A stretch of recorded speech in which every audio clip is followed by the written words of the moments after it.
10 al 13 de la segunda carta a los Corintios se escribieron para responder a acusaciones y despejar sospechas.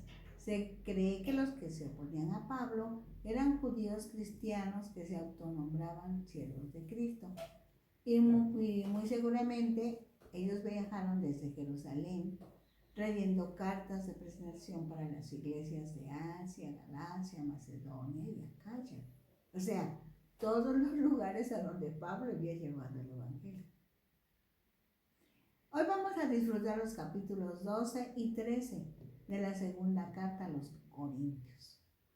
Pero antes, hablemos con Dios. Nos hace bien. Recordemos esto. Padre, en el nombre de Jesús, te damos muchas gracias hoy.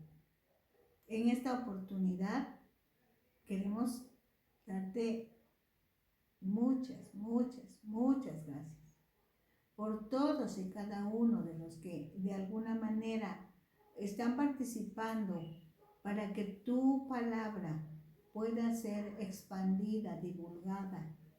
Pero algo más, Señor, que pueda ser disfrutada. Que la busquemos porque nos satisface, porque nos bendice, porque nos da vida.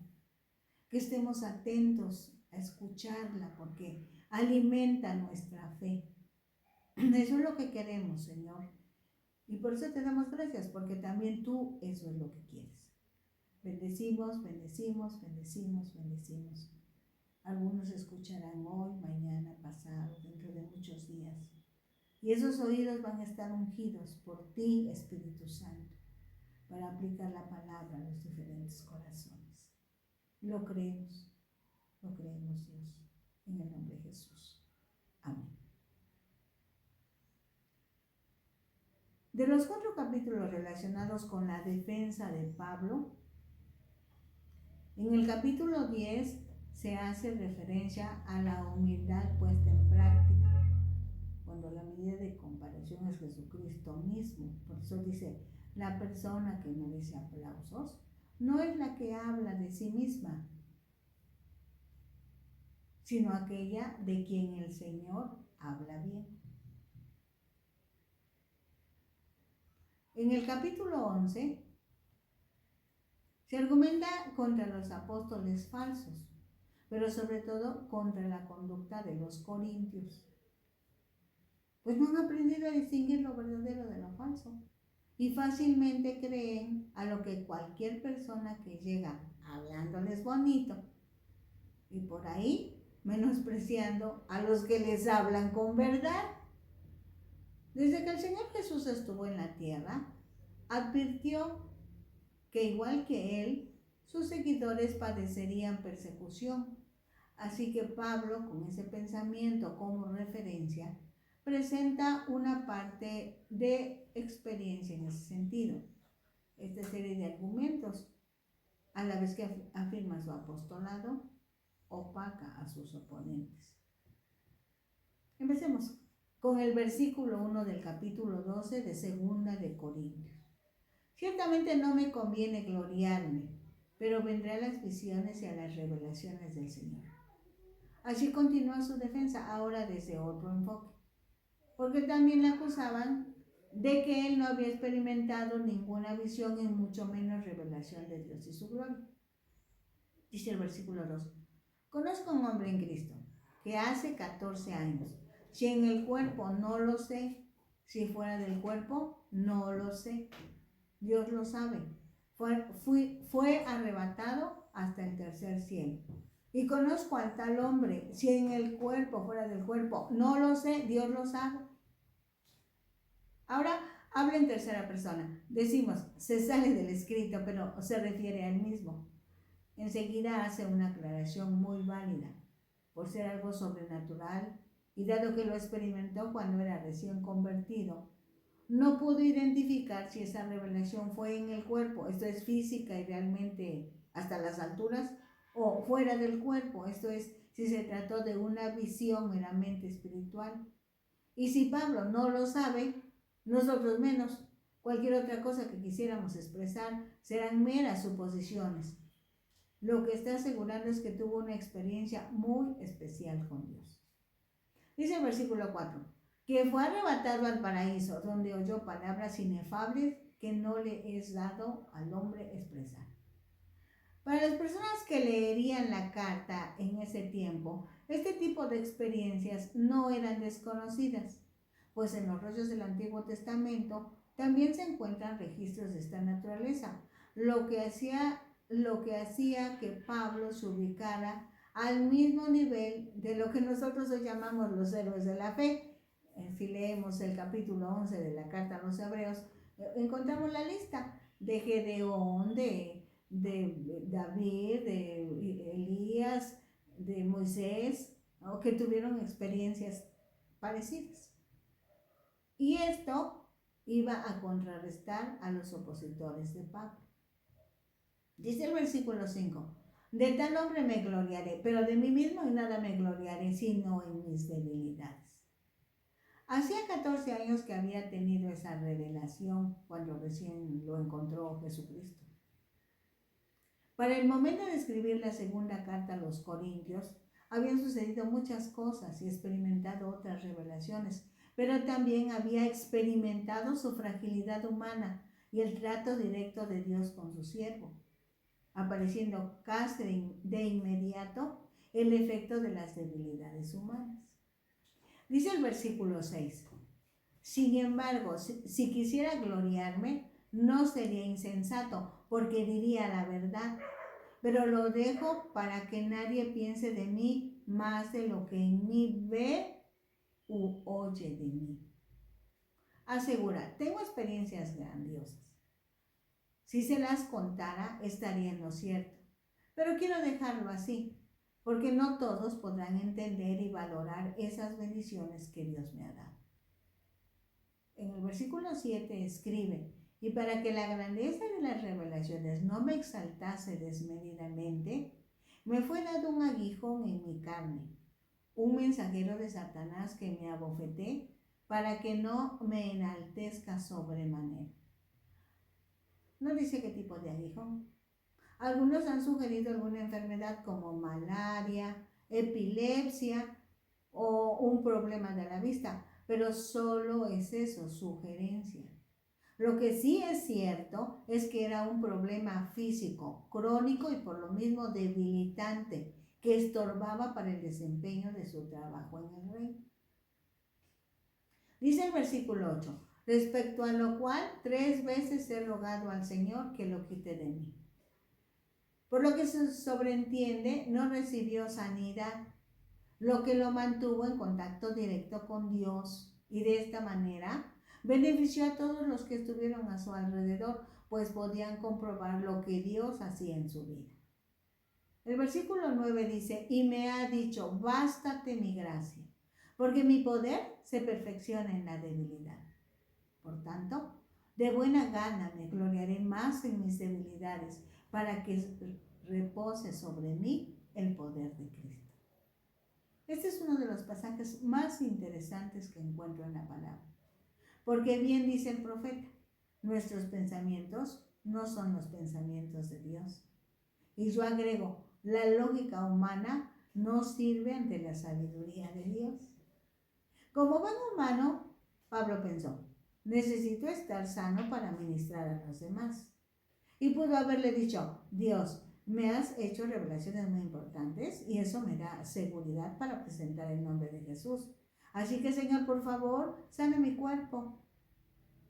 No obstante tan acertado pensamiento humanamente hablando, Dios tenía su lógica para Pablo. Me parece que Dios dijo, prefiero que estés padeciendo un aguijón en tu carne, porque así estarás dependiendo de mí siempre. De lo contrario, es muy probable que quieras ir sin mí por el mundo y tú solo no podrás completar mi plan. Pero ten confianza, mi poder está para apoyarte. El resultado en el que el apóstol Pablo fue y en nosotros es, nuestras debilidades no solo nos ayudan a desarrollar el carácter cristiano, sino que derivan en adoración a Dios. Pues cuando reconocemos que somos débiles, comprobamos que Dios es fuerte, todopoderoso, fiel, compasivo y demás. Dice el versículo 10, por lo cual, por amor a Cristo, me gozo en las debilidades, en afrentas, en necesidades, en consecuencias, en angustias, porque cuando soy débil, entonces soy fuerte. Es muy fácil ser envueltos por el orgullo, la vanidad, la autosuficiencia. Es la razón por la que Dios nos ayuda a descubrir, reconocer y aceptar que no somos tan fuertes o capaces como parece. Cuando permitimos que el poder de Dios sobre en cada circunstancia, es entonces cuando llegamos a ser mucho más eficientes de lo que hubiera sido en nuestras fuerzas. No es que Dios quiera que seamos débiles, pasivos, incapaces. Lo que Dios espera es que aprendamos a depender de Él para que los resultados sean los esperados por Dios. De los versículos 11 al 13 tenemos un pensamiento completo. Dice, me he hecho un necio al gloriarme. Ustedes me obligaron a ello, pues yo debía ser alabado por ustedes, porque en nada he sido menos que aquellos grandes apóstoles, aunque nada soy. En otras palabras, Pablo reconoce que no estuvo bien el que hablara bien de él mismo, pero las circunstancias lo llevaron a hacer esas declaraciones. Tiene que puntualizar 3 verdades más. Primero, que los corintios debían aceptar y defender el llamado apostólico de Pablo. No lo hicieron. Segundo, reconoce que por él mismo nada puede hacer. Por eso dice, nada soy. Tercero, él sí es apóstol. Los otros no son apóstoles, aunque ellos y sus seguidores digan que son grandes apóstoles. Dice el versículo 12, con todo, las señales de apóstol han sido hechas entre ustedes en toda paciencia, por señales, prodigios y milagros. De todo esto los corintios eran testigos. Por eso Pablo lo dice casi al final de su defensa. Pero lo dice no porque lo hubieran desacreditado como apóstol, sino porque no podía soportar que el evangelio que él predicaba se tomara a la ligera. Eso sí que no. Dice el versículo 13, porque ¿en qué han sido menos que las otras iglesias? Sino en que yo mismo no he sido carga para ustedes. Perdónenme este agravio. En cierta manera, el que Pablo no aceptara ofrenda de los corintios, cuando ellos eran personas pudientes monetariamente hablando, causaba molestia a los corintios. Pero el mensaje entre líneas que el apóstol dejaba ver para ellos era, no solo quiero su dinero, a mí me interesan ustedes.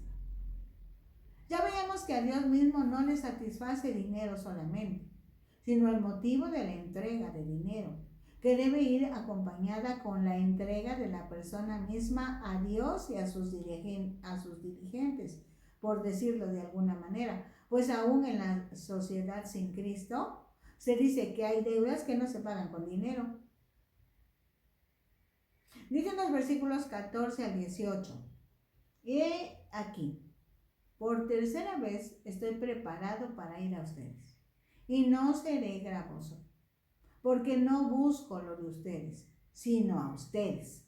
Pues no deben atesorar los hijos para los padres, sino los padres para los hijos. La primera vez que Pablo estuvo en Corinto fue en su segundo viaje evangelístico. Estuvo ahí 18 meses, según Hechos 18:1. La segunda vez fue durante su tercer viaje evangelístico, según Hechos 19:21 dice, Acaya. La capital de Acaya es Corinto. Nuevamente les hace saber que no tengan ninguna preocupación por él en cuanto a dinero se refiere, pues deben estar seguros que no le interesan las cosas materiales, sino que está muy ocupado, no solo preocupado, muy ocupado en cada uno de los hermanos que forman la iglesia de Dios en Corinto. Enseguida establece un principio cristiano. Se refiere a que son los padres los que deben procurar conseguir bienes materiales para los hijos, pues de esa manera podrán dejarles herencia como reconocimiento a sus atenciones y cuidados. Esta también es una llamada de atención, un poco de ironía, pues realmente les está diciendo, yo he sido buen padre en la fe para ustedes. El hecho de que no les pida dinero para satisfacer nuestras necesidades personales no quiere decir que sea mal padre o mal apóstol. Dice el versículo 15, y yo con el mayor placer gastaré lo mío, y aún yo mismo me gastaré del todo por amor de sus almas, aunque amándolos más, sea amado menos por ustedes. Sigue en el mismo orden de ideas. Está dispuesta a utilizar todos sus recursos, no solo los económicos. Está dispuesto a gastarse él mismo, si se puede decir así, está dispuesto a sacrificar su vida por ellos. Enseguida expresa otro sentir de su corazón. Intuye que aunque él los ama tanto, corre el riesgo de que los corintios no correspondan a ese amor y cada vez lo amen menos. Dice el versículo 16, pero admitiendo esto, que yo no he sido carga para ustedes, sino que como soy astuto, los prendí por engaño. Lo leo en la Biblia en lenguaje sencillo. Dice, ustedes saben que no quise que se preocuparan por darme dinero. Sin embargo, hay quienes dicen que con mucha astucia los hice caer en una trampa. Había algo pendiente todavía. Como no podían acusarle que se hubiera aprovechado de ellos, pidiéndoles ofrendas o dinero para sí, decían que posiblemente parte del dinero recogido para los hermanos de Jerusalén lo tomaron Tito y el otro hermano que había enviado Pablo. Y que Pablo también había tomado su parte. Que entonces no era cierto eso de que no les pedía dinero. Realmente lo habían disfrazado como una ofrenda para la iglesia de Jerusalén. Por eso traduce la Biblia en lenguaje sencillo. Sino como soy astuto, os prendí por engaño. Dice el versículo 17. ¿Acaso los he engañado por algunos de los que envían a ustedes? Ahora Pablo presenta defensa a favor de los miembros del grupo que apoyó en esta tarea, elaborando 3 preguntas, cuyas respuestas confirman la lealtad e integridad de Tito y los demás hermanos que participaron en este proyecto. Dice el versículo 18, rogué a Tito y envié con él al hermano. ¿Os engañó acaso Tito? ¿No hemos procedido con el mismo espíritu y en las mismas palabras? Desde el capítulo 8, Pablo había dado explicaciones respecto al actuar de Tito, que estaba a la cabeza del proyecto de recolección de ofrendas para Jerusalén. Agrego algunos fragmentos de los versículos 6 y 16 al 22 en la Biblia en lenguaje sencillo. Dice el versículo 6, parece que fue iniciativa de Tito, porque dice que él comenzó a recoger las ofrendas. Y en el otro fragmento del 16 al 22 dice que Tito se preocupa por ayudar a los corintios, tanto como Pablo, y junto con Tito enviaron a otros 2 hermanos que tienen buen testimonio, anunciando el evangelio y quieren ayudar en el trabajo de los servidores de Cristo. Con esta explicación contrarresta las insinuaciones de que el asunto de la ofrenda para Jerusalén solo era un engaño y que realmente ese dinero se lo repartirían entre ellos. Ahora revisemos del versículo 9 del capítulo 12 al versículo 4 del capítulo 13 de Segunda de Corintios. Dice el versículo 19. ¿Piensan aún que nos disculpamos con ustedes? Delante de Dios en Cristo hablamos, y todo muy amados para su edificación. En estas 3 preguntas, Pablo demuestra que ni él, ni Tito, ni los otros hermanos que participaron han actuado de manera indebida. Quiere decir, no estamos argumentando para disfrazar algo inapropiado. queremos que ustedes no tengan ninguna duda del manejo de este dinero. Algo más. La explicación es para fortalecer la fe de los corintios a fin de ganar nuevamente la lealtad de ellos para con Pablo como su verdadero apóstol y por ello mismo confirmar el evangelio que habían recibido de Pablo. Dice 2 de Corintios 12:20, pues me temo que cuando llegue no los halle tales como quiero, y yo sea hallado de ustedes cual no quieren, que haya entre ustedes contiendas, envidias, iras, divisiones, maledicencias, murmuraciones, soberbias, desórdenes. Pablo está preparando el tercer viaje a Corinto, pero le asalta la idea de que ese viaje no sea tan productivo como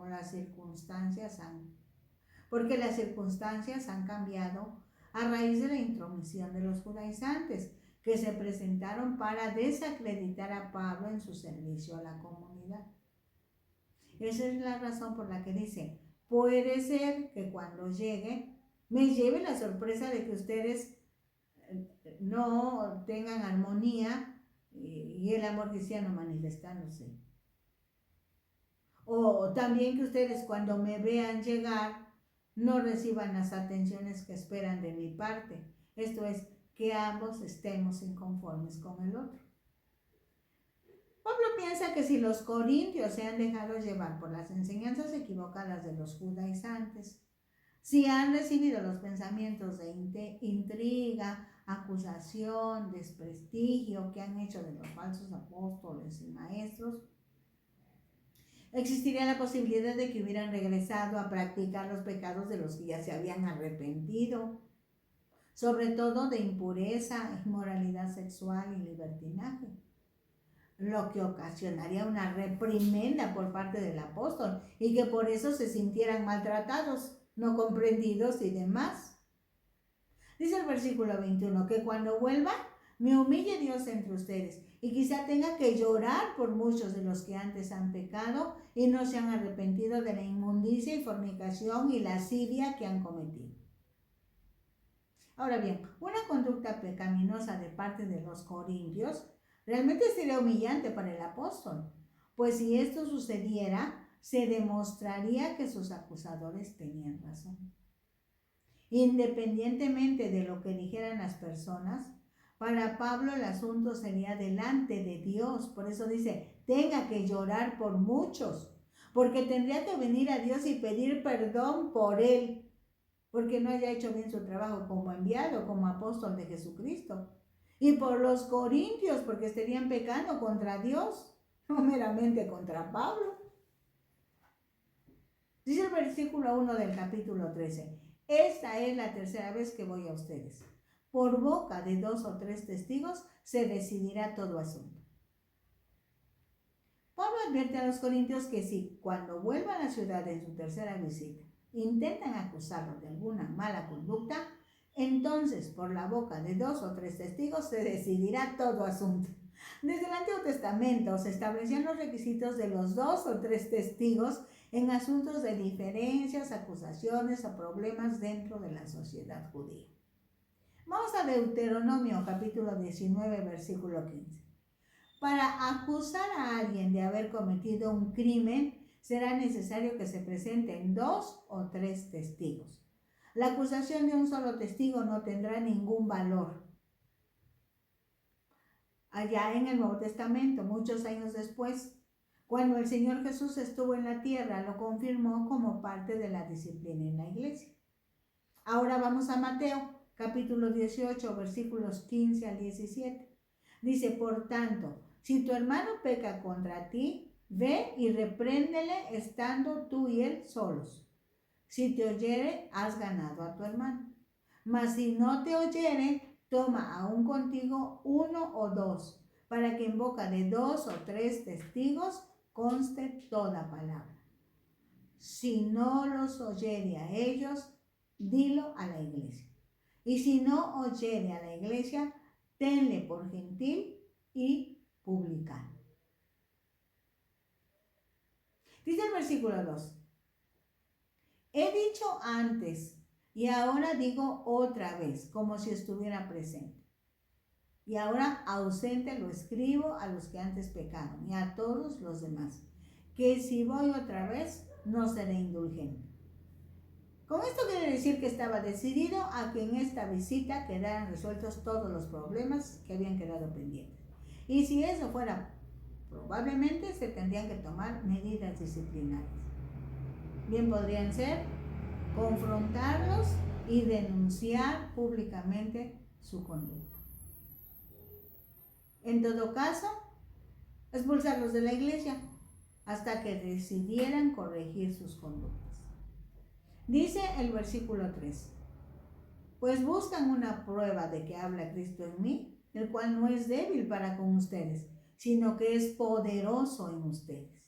Les advierte que, dado que están exigiendo pruebas de que Cristo habla a través de él, cuando Él llegue, las tendrán. Esas pruebas no serán visiones y revelaciones, señales y prodigios. En cambio, será el ejercicio del poder de Cristo para disciplinar a los ofensores. Dice el versículo 4, porque aunque fue crucificado en debilidad, vive por el poder de Dios. Pues también nosotros somos débiles en Él, pero viviremos con Él por el poder de Dios para con ustedes. Para los que piensan que Pablo es débil, comprobarán que realmente habla con la autoridad de Cristo. Pues si bien Cristo fue crucificado y para muchos es muestra de debilidad, realmente Cristo resucitó de entre los muertos y eso demuestra el gran poder de Dios manifestado en la resurrección de Jesucristo. De la misma manera, Pablo en apariencia era débil, pero también era poderoso al actuar y hablar como un apóstol de Cristo en sus tratos con los corintios. Ahora vamos a 2 de Corintios 13, del 5 al 10. Dice el versículo 5. Examinaos a vosotros mismos si estáis en la fe. Probaos a vosotros mismos. ¿O no os conocéis a vosotros mismos que Jesucristo está en vosotros, a menos que estéis reprobados? Ahora sugiere un autoexamen. Desean saber si Cristo estaba o no en ellos, por la influencia, la gracia y la morada de su Espíritu, por su reino establecido en sus corazones. De no ser así, ellos mismos se asignarían una calificación reprobatoria. Dice el versículo 6 del capítulo 13, mas espero que conocerán que nosotros no estamos reprobados. Realmente eran los corintios los que debían pasar o presentar el examen para calificarse y autocalificarse con una nota probatoria. Solo que la efectividad de un maestro es que sus alumnos hayan aprendido. Es por lo que Pablo los lleva a pensar que si están firmes en la fe, puedan reconocer que Pablo fue el que les enseñó el evangelio y todos aprobaron el examen. Entonces, Pablo y la iglesia de Corinto. Dice el versículo 7, y oramos a Dios que ninguna cosa mala hagan, no para que nosotros aparezcamos aprobados, sino para que ustedes hagan lo bueno, aunque nosotros seamos reprobados. ¿Cómo se comprueba? La principal ocupación de Pablo era que los corintios tuvieran una conducta de acuerdo al evangelio de gracia que les había compartido. No tanto lo que opinaran sobre el apóstol Pablo, pues poco le importaba la reputación ante la sociedad sin Cristo. Dice el versículo 8, porque nada podemos contra la verdad, sino por la verdad. Desde el evangelio Jesús dijo, yo soy la verdad. Así que Pablo está diciendo, nada podemos contra Jesús, sino al contrario, todo podemos por Jesús que mora en nosotros, porque es Cristo en nosotros la esperanza de gloria. Así que Pablo nunca podría actuar en contra del evangelio, sino a favor del evangelio. Dice el versículo 9, por lo cual Nos gozamos de que seamos nosotros débiles y que ustedes estén fuertes. Y aún oramos por su perfección. La Biblia en lenguaje sencillo lo dice de esta manera. Por esto, si ustedes pueden ser fuertes, nos alegramos de ser débiles. Oramos para que sean cada vez mejores seguidores de Cristo.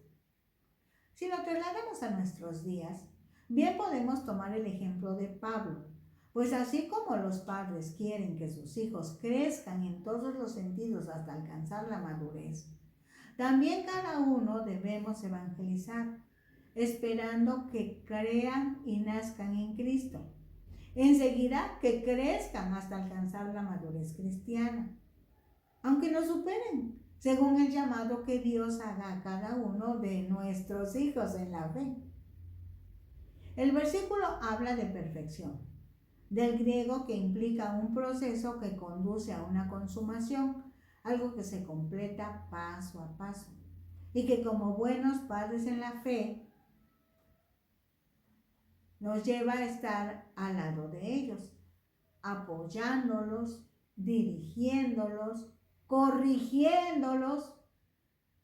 Eso es lo que nos enseña Pablo en esta carta. Dice el versículo 10, por esto os escribo estando ausente, para no usar de severidad cuando esté presente, conforme a la autoridad que el Señor me ha dado para edificación y no para destrucción. Se refiere a la carta que no quedó incluida en el Nuevo Testamento, pero que existió, en la que Pablo hablaba con dureza. Dureza, un sinónimo puede ser severidad, que produjo dolor a algunos de los miembros, pero que Dios tornó en bendición, pues ese dolor produjo arrepentimiento y corrección, según se lee en los capítulos anteriores. Lo que sí puntualiza es que de Dios ha recibido esa autoridad que ejerció y que está dispuesto a ejercer, si fuera necesario, pero en todos los casos aplicará para edificación, nunca para destrucción. Esta es otra lección que debemos tomar aquí y ahora. Los que por la gracia de Dios hayamos sido puestos en autoridad, no dudemos en ejercer esa autoridad, pero nunca olvidemos que la autoridad protege y es responsable delante de Dios del trato y dirección que demos a los que están bajo la autoridad que nos ha sido concedida o delegada. A manera de reflexión personal, puedes preguntarte, ¿cómo estoy apoyando y cómo estoy edificando a las personas que están bajo la autoridad que Dios me ha concedido? Lo repito. ¿Cómo estoy apoyando y cómo estoy edificando a las personas que están bajo la autoridad que Dios me ha concedido? Este es un autoexamen para ti y para mí. Así como Pablo le dijo a los de Corinto, aplíquense ustedes el examen primero y luego vean si pueden calificar a otros. Si estamos puestos por autoridad, somos responsables delante de Dios, de cada una de las personas que están bajo nuestra autoridad. Eso es lo que nos está enseñando Pablo. Vamos a los versículos 11 al 14 del capítulo 13 de 2 de Corintios. Por lo demás, hermanos, tengan gozo, perfecciónense, consuélense, sean de un mismo sentir y vivan en paz. Y el Dios de paz y de amor estará con ustedes. Para que el Dios de paz y de amor esté con ustedes, es indispensable, ahora lo vamos a decir en otras palabras, que no se detengan, porque el que se detiene se queda atrás. Que estén preparados para presentarse delante de Dios cada día y en cada momento, esperando en la gracia de Jesucristo. Que atiendan a la exhortación. Exhortar es animar, estando dispuestos a obedecer, aunque sean consejos difíciles de seguir para nosotros. Es necesario vivir en armonía y paz. Para ello es indispensable la práctica del amor entre hermanos. Yo lo quiero decir de forma resumida en mis palabras. Si nos dirige el mismo espíritu, coincidiremos en la manera de pensar y por lo mismo en la manera de actuar. Entonces dejemos que el Espíritu de Dios nos dirija y todo resulta más fácil. Además, al Espíritu Santo todo le sale bien. Dice el versículo 12: saludaos unos a otros con ósculo santo. El ósculo santo o beso en la mejilla o en la frente es señal de unidad. Deben estar unidos. El versículo 13 dice: todos los santos os saludan. La Biblia en lenguaje sencillo dice: todos en la iglesia les mandan saludos. Siguiendo la sintaxis del griego se lee: están saludando a ustedes los santos todos. Saludo quiere decir buenos deseos. En el caso de la carta es una despedida, deseando armonía, prosperidad para los destinatarios de la carta. En este caso son los de Corinto, los corintios cristianos. Pero Pablo no sabía que esta carta iba a formar parte del Nuevo Testamento. Entonces es para los que leamos la carta, también es para ti y es para mí. Todos, del griego, la expresión se traduce los santos todos, en plural. Se traduce la totalidad de las personas a las que se hace referencia. Aquí la referencia es a los santos, o sea, se refiere a todos los que en la iglesia tienen la característica de santos. Respecto a la palabra santos, en este versículo se refiere a los creyentes. Entonces, esta santidad no es que se haya conseguido la calidad de santo, sino que se ha recibido la calidad de santo. ¿Cómo se recibió? ¿Cuándo se recibió? Al aceptar el perdón de pecados por el sacrificio de Jesús. Esta es otra forma de explicar el resultado de la gracia. Cuando tú y yo entendemos que nos regalan el perdón de pecados, entonces lo que queremos hacer es no pecar, porque este es un regalo tan grande que nos lleva a estar agradecidos con Dios. Y entonces recibimos también con ese perdón de pecados la calidad de santos.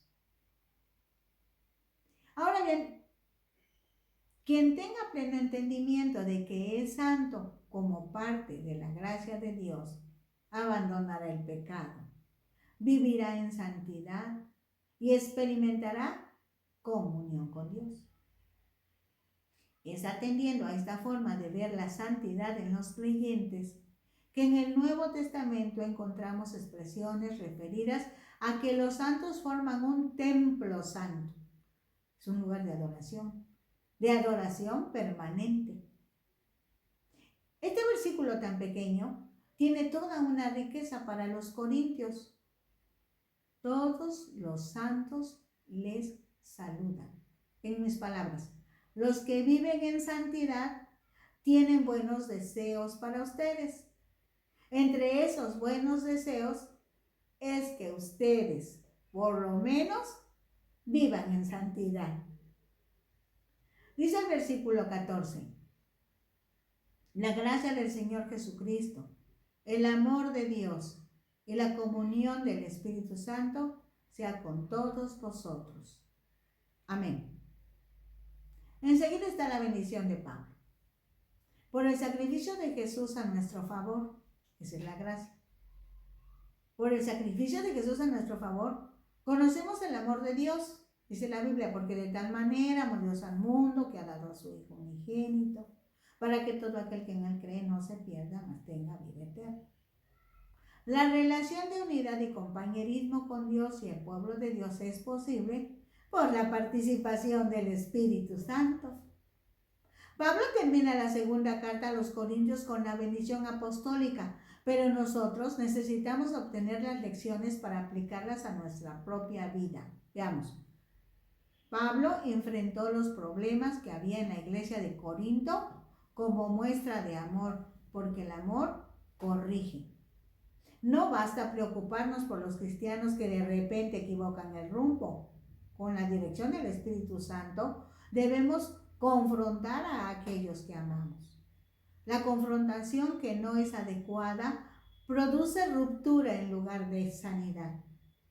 Una confrontación no adecuada es ser legalistas, pero al aplicar la ley o los reglamentos como mera letra, solo provocaremos herir a los que debieran obedecer por convicción. Lo mismo sucede si nos retiramos por no enfrentar la situación, pues entonces somos cómplices del pecado y dejamos a nuestros hermanos indefensos ante la crueldad del pecado, ya que el pecado nos aparta de Dios y hace estragos en toda la iglesia. Pablo nos enseña otro camino para la confrontación: el amor perdonador, el ejercicio de autoridad con responsabilidad, bendecir como Cristo lo hizo, lo hace y lo hará. Entonces, busquemos el acercamiento, provoquemos la comunicación y demostremos interés y cuidado por nuestros hermanos. Este camino es difícil, nos agota emocionalmente, pero es lo mejor para las personas que están equivocando el rumbo. Creo que vamos a tener que hablar con Dios. Mañana, pasado, dentro de un momento, habla con Dios a este respecto. Hoy solamente les damos gracias porque su palabra es enriquecedora. Si Dios nos presta la vida, la próxima semana estaremos otra vez disfrutando la palabra. Seguiremos disfrutando la palabra. Búsquennos, si gustan, en Facebook con el nombre de Disfruta la Palabra. En YouTube con el nombre de Rosadela Hernández Ojeda. Y en la radio, junto con otros compañeros que traen el mensaje de salvación. Dios les bendiga. Bueno, muchas gracias.